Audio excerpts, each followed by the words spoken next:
So a while back, a friend of mine got married, and he's been one of my friends that always comments on random things that I make, so I decided to make him something to celebrate the occasion.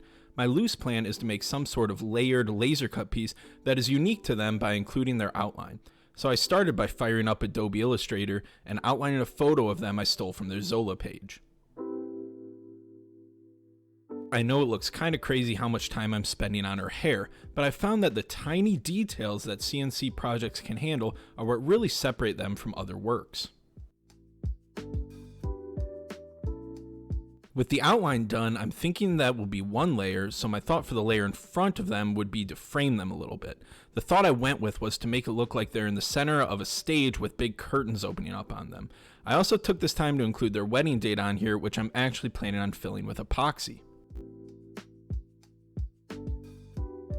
And then for the background layer, I figured I'd keep it simple and go with a flat background and not distract from the outline. So after planning some colors for everything, we get a little something that looks like this. Okay, time to take this thing over to the laser cutter.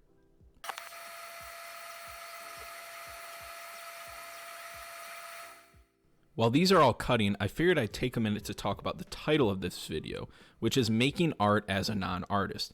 I was never great at art in the traditional sense, as my preschool grades in coloring, cutting, and gluing will confirm, and I still wouldn't consider myself a good drawer, painter, etc.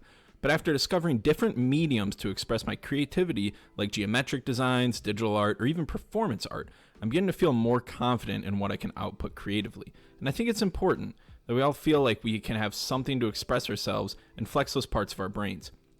I'm lucky enough that woodworking brought me back to thinking creatively, but it took me approaching art from a completely different angle than what was always presented to me.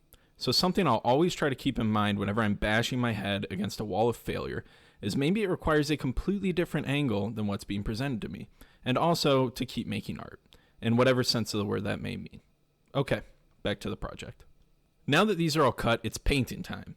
We're going to spray the first two layers with 2 layers of primer sanded with 220 grit, then painted either red or black, and lastly finished with 2 layers of lacquer.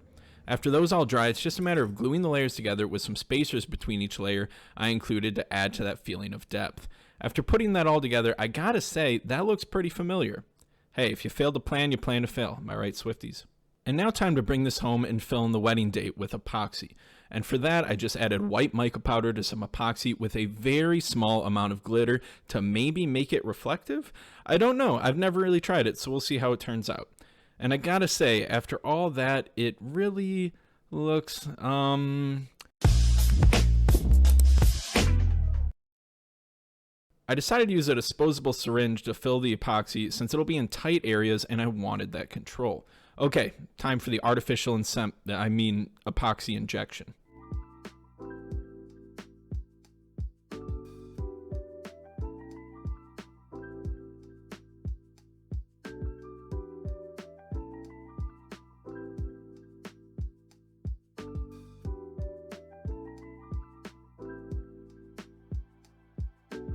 For the very last steps, I just put a little hardware on the back of this thing to hang if they so choose, as well as some little bumpers so that it doesn't scratch the wall. I actually learned this part from a YouTube channel that is literally dedicated to hanging things on walls that had like 10,000 subscribers, which proves once and for all that there's absolutely a community for everything on the internet. I gotta say, my bar is definitely set higher when I'm making something for someone else as opposed to myself. So while I'm not ecstatic, I'm pretty content with how this one turned out, and I hope they are too.